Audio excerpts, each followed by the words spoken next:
Good evening students. आज हम लोग एक नया पाठ प्रारंभ करेंगे। कार्बनिक रसायन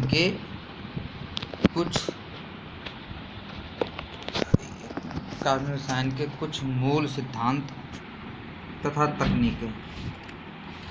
सबसे पहले आपको इसमें परिभाषा पढ़नी, समूह तथा क्रियात्मक समूह क्या कहते हैं।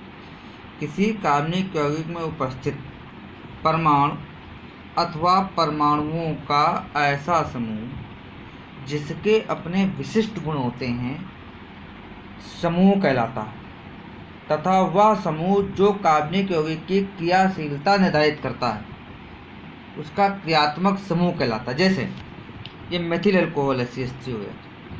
इसमें दो समूह हैं, एक CH3 मेथिल, एक OH अल्कोहल। तो इसमें एक समूह तो दो उपस्थित है, मेथिल के अपने गुण हैं और अल्कोहल के अपने गुण हैं, लेकिन इसका क्रियात्मक समूह होगा अल्कोहल।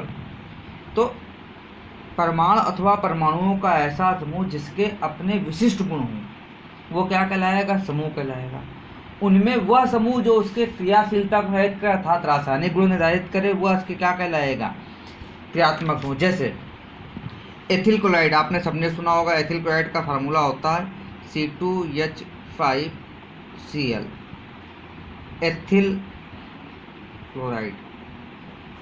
अब एथिल क्लोराइड में दो समूह उपस्थित हैं, एक एथिल C2H5, दूसरा Cl क्लोरीन।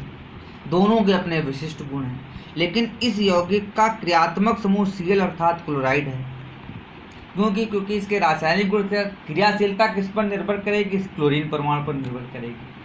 तो ऐसे कार्बनिक यौगिक में वे परमाणु अथवा परमाणुओं के समूह जिनके अपने विशिष्ट गुण हों वो उसकी क्या कहलाएंगे, समूह। और उनमें वह समूह जो उसके रासायनिक गुण निर्धारित करे वह उसका कहलाएगा क्रियात्मक समूह। जैसे मान लो ये है CH3Cl मेथिल क्लोराइड, इसमें दो समूह उपस्थित हैं, एक मेथिल, दूसरा क्लोरीन क्लोराइड समूह। अब दोनों के अपने गुण हैं, लेकिन रासायनिक प्रक्रिया में इसका जो क्रियात्मक पक्ष क्लोरीन परमाणु निर्धारित करेगा, इसलिए इसको इसका क्रियात्मक समूह भी कहेंगे। क्लोरीन समूह भी है, क्रियात्मक समूह है। मेथिल केवल इसको समूह बोलेंगे। तो किसी कार्बनिक यौगिक में उपस्थित परमाणु अथवा परमाणुओं के ऐसे समूह जिनके अपने कुछ स्पेशल विशिष्ट गुण हों वो क्या कहलाएंगे, समूह। और उन समूहों में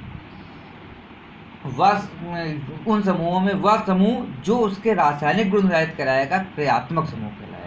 किसी भी कार्बनिक यौगिक में 10 समूह हो सकते हैं, लेकिन उसका क्रियात्मक समूह उनमें कोई एक ही होगा जो उसके रासायनिक प्रक्रिया को निर्धारित करेगा। दूसरी चीज़ें स्टूडेंट्स आपको ये याद करनी है, कार्बन परमाणु की संख्या और मूल शब्द। अगर किसी कार्बनिक यौगिक में एक कार्बन है तो मूल शब्द होता है मेथ, 2 कार्बन है तो एथ, 3 कार्बन है तो प्रोप, 4 है तो ब्यूट, 5 है तो पेंट, 6 है तो हेक्स, 7 है तो हेप्ट, 8 है तो आक्ट, 9 है तो नोन, 10 है तो डेक, 11 है तो अनडेक और 12 है तो डोडेक। इसके बाद ये चीज़ तो आप लोग याद करिए, कार्बन का meth, eth, prop, but, pent, hex, hept, oct, non, dec.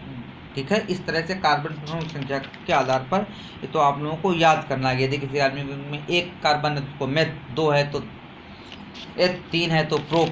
ठीक है, इसकी भी आगे आप लोगों को आवश्यकता पड़ेगी। इसके अलावा एक टॉपिक हम लोग और देख लेते हैं, किताब रख लेता हूँ जरा।